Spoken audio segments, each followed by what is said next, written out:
जय श्री राधे। पूज्य श्री सद्गुरुदेव भगवान के चरणों में प्रणाम।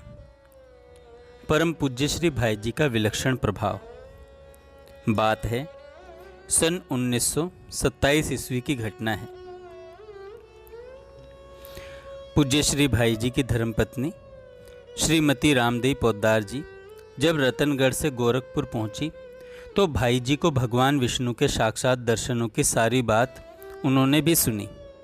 वे सोचती भगवान के साक्षात दर्शनों के बाद तो वह व्यक्ति संसार को भूल जाता है, उसे भगवान के अलावा किसी से कुछ मतलब नहीं रहता।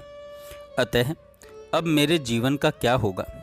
कभी कभी उन्हें सूनापन सा लगता और आंखों में आंसू आ जाते।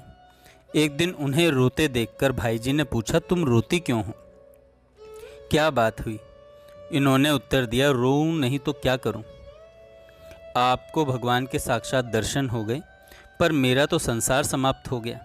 श्री भाई जी ने मुस्कुराते हुए कहा, अरे मैं तो तेरे लिए वही हूँ जैसा पहले था। इतना कहकर श्री भाई जी ने उनके सिर पर अपना हाथ रख दिया। उनके हाथ रखते ही एक विलक्षण चमत्कार घटित हुआ। माँ जी को भगवान नारायण के साक्षात दर्शन होने लगे। इतना ही नहीं, स्वयं बाबा परम पूज्य श्री राधा बाबा कहते थे कि भाई जी के उस एक स्पर्श के फलस्वरूप माँ जी को लगातार 4 महीने तक भगवान नारायण के उसी रूप के दर्शन होते रहे। चलते फिरते, घर का काम करते सब समय भगवान विष्णु साक्षात उनके समक्ष मूर्त रहते। इसी तरह एक बार वे भाई जी के साथ काशी गई थीं। स्नान आदि के बाद भाई जी तो कल्याण के प्रूफ देखने लग गए।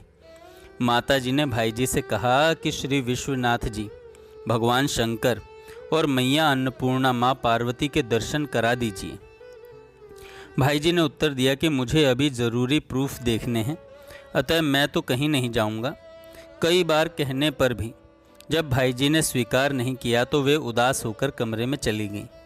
इतने में भाई जी मुस्कुराते हुए आए और बोले, तुम उदास क्यों हो रही हो, तुम दर्शन ही तो करना चाहती हो, लो यही कर लो। भाई जी के ऐसा कहते ही साक्षात भगवान शंकर माता पार्वती के साथ वहीं कक्ष में प्रकट हो गए। जय श्री राधे।